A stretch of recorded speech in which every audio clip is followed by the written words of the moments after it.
Let's see what's next now. Before we get into the next series of examples, we want to consider another theorem that's kind of lurking in the background that's important to know. This is the fundamental theorem of algebra. As theorems go, this is not such an old one. It's only about, around 300 years old. Even though Gauss proved it for the first time substantially in 1799, it was known before then. So it's been around for about 300 years, give or take. And Gauss, when he proved that, what's remarkable about his proof is that he was quite young. He was in his early 20s, and it was part of his dissertation when he got his doctorate. So anyway, what the theorem says is that if you have an nth degree polynomial with real coefficients, it's going to have n zeros once you count the real and the complex zeros and the associated multiplicities. And so what it's saying in effect is that you can write a polynomial a couple of ways. You can write it in expanded form, as you can see there, or you can write it in factored form. And typically when you look at questions that are probing to see whether you understand this fundamental theorem of algebra, they're going to have you start with something in the factored form, but when you enter the answer into your learning management system, it almost always wants it in expanded form. And so that's kind of what this next couple of examples is going to showcase there. Let's take a look at what we're talking about. Now, this is the last example that we worked on in the prior video. And before we get into the next example, which is this one right here, you can see we have to chat a little bit about the way that zeros manifest themselves when you're looking at the graph of a polynomial. So let's go back and look at this very first example right here. This is really good for what we want. You notice how you have those two zeros there, and they don't behave the same way. So when you look at the zero at -1, which is this zero right here,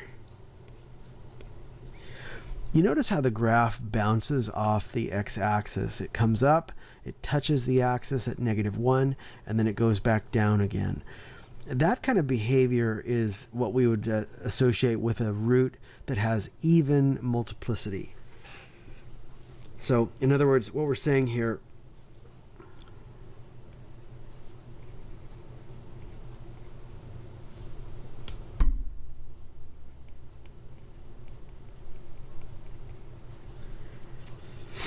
is that when you look at the formula for this particular polynomial, and I'm not talking about the expanded version of it up there, I'm talking about the factored form of it.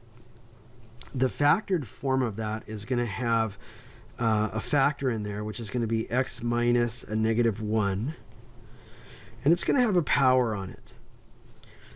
Now in this case, if you know your fundamental theorem of algebra and you're looking at that and you're saying, hey, that's a third degree polynomial, it would have 3 roots, wouldn't it? And I would agree it would. And since this one has 2 real roots, and we know that the complex roots come pairwise, we know that this one does not have any complex roots. So in other words, what we're saying in a roundabout fashion is that actually that power of k, which is the multiplicity is effectively the number of times that particular root occurs in the expanded, or not the expanded, but the factored form of the polynomial. We can tell you with certainty that this particular polynomial is going to have x plus 1 quantity squared as part of the formula, right, in factored form. So the multiplicity of that root at -1 is going to be 2. But when you have even multiplicity, it does the same thing. The root will bounce off, or the graph rather, will bounce off the axis at the particular root anytime that the root has a multiplicity of 2 or 4 or 6 or whatever, right? Now the other root right there, where it punches through the axis, that is odd multiplicity. And what that means is that the power on the root, the k, if you will, because again, we know that the formula of that function is going to contain something like x minus 2/3, and it's going to be to a power, k. K is going to have to be an odd number. Now again, we know that this graph belongs to a third degree polynomial, and so we know that there are 3 roots, and it stands to reason that since the other root has a multiplicity of 2, then this particular root has to have a multiplicity of 1, yeah, to the first power. We don't typically write, first power. It's just understood. But anyway, it's very important when you attempt a problem like the next one that we're going to be looking at here. You have to be able to recognize even and odd multiplicity when you see it. Now, the type of an answer that you can give for a problem like this, it may appear superficially that there's a single correct answer, but actually, because the heights of the polynomial at the extrema is not given, you could actually give a very general answer for this. I don't think that the learning management system is going to be looking for that.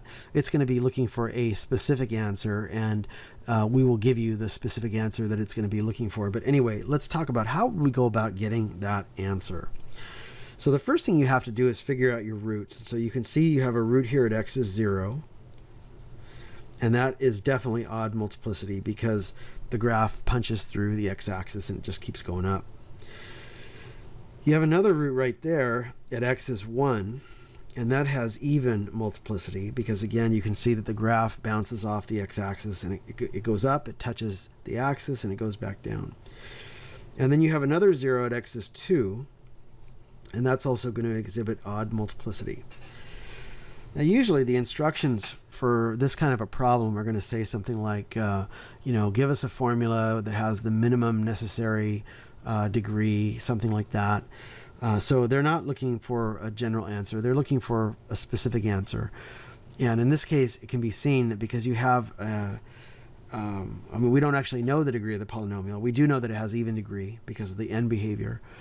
But the minimum necessary degree here would be 4, because the minimum necessary degree associated with the root at 0 would be 1. The minimum necessary multiplicity would be 1. The minimum necessary multiplicity associated with that would be 2, and the minimum necessary multiplicity associated with that would be 1. And so 1 plus 2 plus 1 is 4. So the very lowest degree you can get away with here is a 4th degree. And so in terms of finding an answer for this here, they didn't name it in any way, so we can just call it, p of x. We know that, we don't know the leading coefficient, but we're going to assume that we do, by the way we write our answer here. So we have a factor that belongs to the root at 0, so x minus 0, if you want to be really literal about it. And then we have a factor for the root at 1, and we know that that's going to have even multiplicity. And then we have another factor for the root at 2, and that's going to have odd multiplicity. So again, the minimum necessary degree for a polynomial that behaves like that one that we can see graphed there in blue is 4. Could you get the same behavior out of a higher degree polynomial? Yep, you could. But we're going to give you the minimum answer on this one. We're not going to go beyond that. Now, like I was saying, your learning management system is not going to be wild about you typing in the answer as I just wrote it in orange there on the screen. They're going to want it in expanded form. And they may even have like multiple choice for something like this because it's much easier to parse, to have the computer grade it for you. So before we start to multiply this out, let's understand what this is saying. This is effectively x times x minus 1 quantity squared times x minus 2. And when you expand this, multiplication is commutative and associative, so I'm sure you could find several different ways of writing it. I'm going to show you the way that I like. I'm trying to minimize the amount of writing here. So the first thing I'm going to do is I'm going to distribute that x over the quantity x minus 2, and then I'm going to square out the x minus 1. So when you square out x minus 1 quantity squared, you're going to have x squared minus 2x plus 1. That's one of those well-known patterns from algebra. You can check that out on YouTube if you can't recall that. Or you can reinvent the wheel and you can just FOIL the two quantities there, the x minus 1 and the x minus 1. When you distribute the x over x minus 2, you end up with x squared minus 2x. And it's easier to multiply the rest of that now that you've kind of consolidated everything. So when you multiply x squared times x squared, you get x to the 4th. X squared times negative 2x is going to be minus 2x cubed. X squared, there's nothing else to multiply by x squared. Negative 2x times x squared, that's going to give you negative 2x cubed. And negative 2x times negative 2x is going to be positive 4x squared. And then finally 1 times x squared is x squared. And 1 times negative 2x is negative 2x. Now, if you collect your like terms, you're going to have as follows. You have x to the fourth. You have negative 2x cubed and negative 2x cubed. That's going to be minus 4x cubed. You have a 4x squared and an x squared. That's going to give you a 5x squared. And then you have a minus 2x. And of course, if you wanted to be 100% sure that your answer is correct, it's very easy to check that. You can just go right to your graphing calculator and you can graph it and see if the graph looks the same. Let's clear that out. So we have x to the fourth minus 4x cubed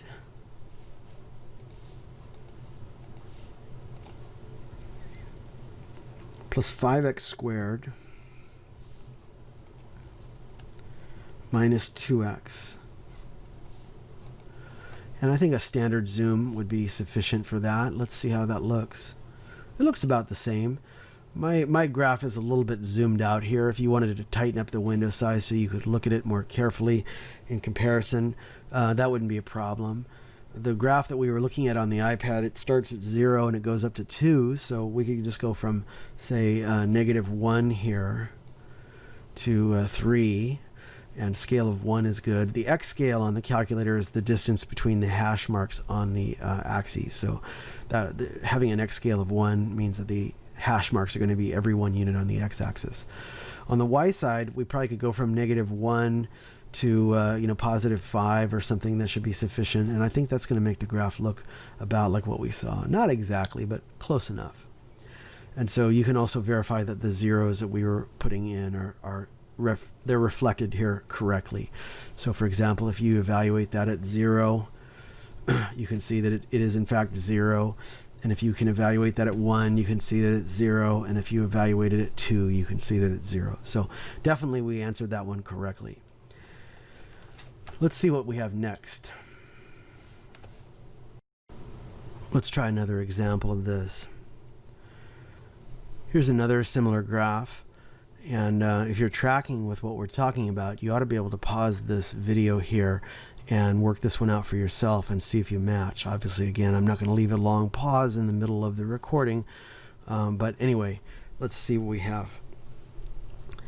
This one is a little bit different from the preceding example because you'll notice you have a root here at negative 1, you have a root at 1, and you have a root at 2, and they all exhibit odd multiplicity.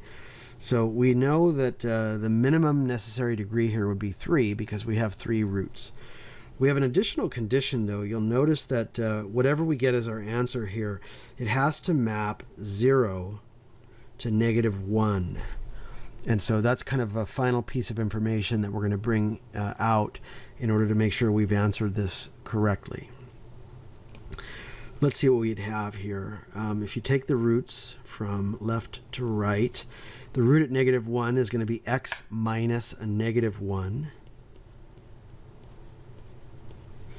And then you're going to have x minus 1 and x minus 2. And so I'm thinking that probably that looks like it's not going to work out for us exactly as we have it there because, well, a couple of reasons. First of all, you notice that the end behavior suggests that the leading coefficient has to be negative.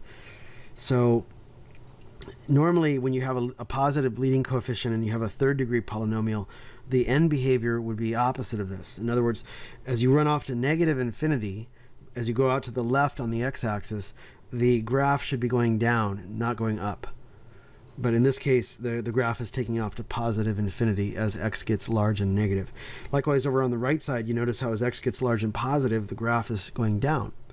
And so that is the opposite of what we would consider to be normal end behavior of a third degree polynomial. And so that tells us that probably there's going to be a leading coefficient in here that's going to have to be adjusted. So if you want to work smart instead of working hard, the slick way to do this one would be as follows. You want to include that leading coefficient from the beginning because you're going to have to retrench later and it's going to be a hassle. So let's move this over here a little bit and let's put that in. call it a. It's some unknown value a that we're going to adjust as needed in order to make sure that p of 0 maps to -1. Now, as we begin our expansion here, you can just leave a out of the picture. There's really no reason to bring it in just yet.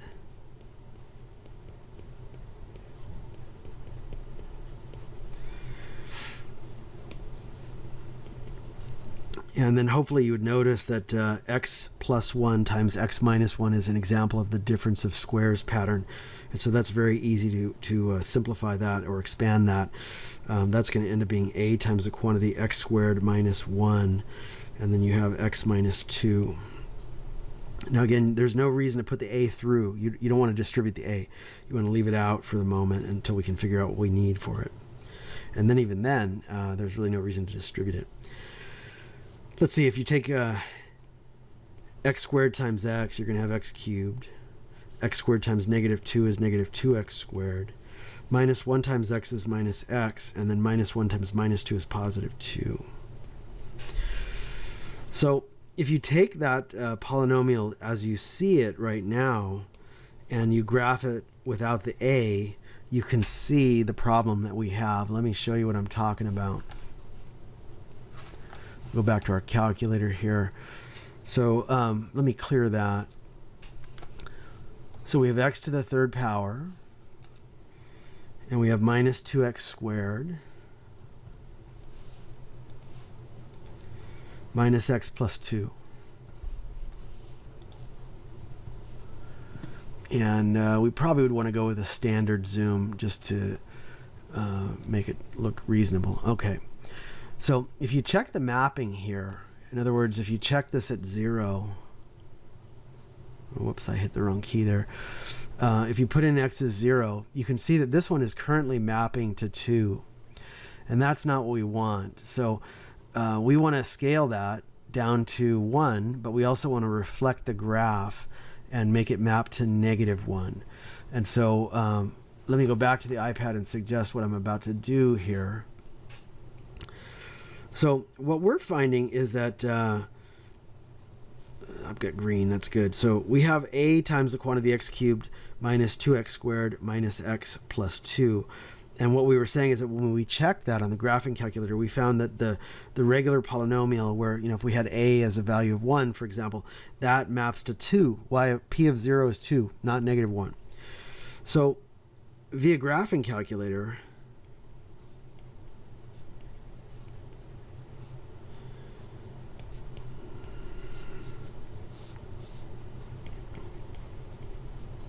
and I really shouldn't say equals there because it's not going to be equals yet.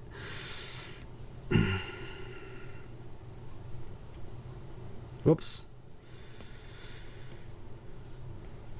There we go.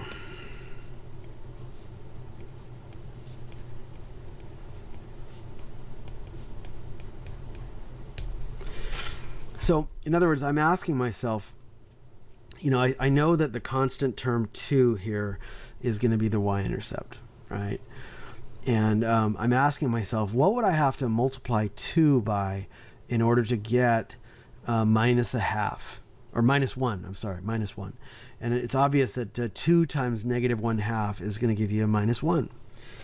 So what I'm saying is that my final answer is going to be minus 1/2 times the quantity x cubed minus 2x squared minus x plus 2. And hopefully the calculator would accept that. If it doesn't, you have to distribute that. And so you're going to have minus 1/2 x cubed minus x squared minus 1/2, plus x squared plus 1/2 x minus 1. And so now you can see that the constant term is what we want. It's -1. And we can showcase that that works. Let's go back to the calculator and do this. I'm going to go back to y equals here. And instead of retyping that, I'm going to insert a parenthesis. I'm going to insert a couple of things. I'm going to insert a minus 0.5 times, and then I'll open a parenthesis there. And then I'll go off to the back end, and I'll put a closer on that. And now when I graph that, you can see that it does what we want. And you can verify, in fact, that when you put in 0, that it maps to -1 as desired. And so that is a little bit of a tricky problem there when you kind of think about it. It does require a little bit of crossing the T's and dotting the I's. Stay tuned for the next video.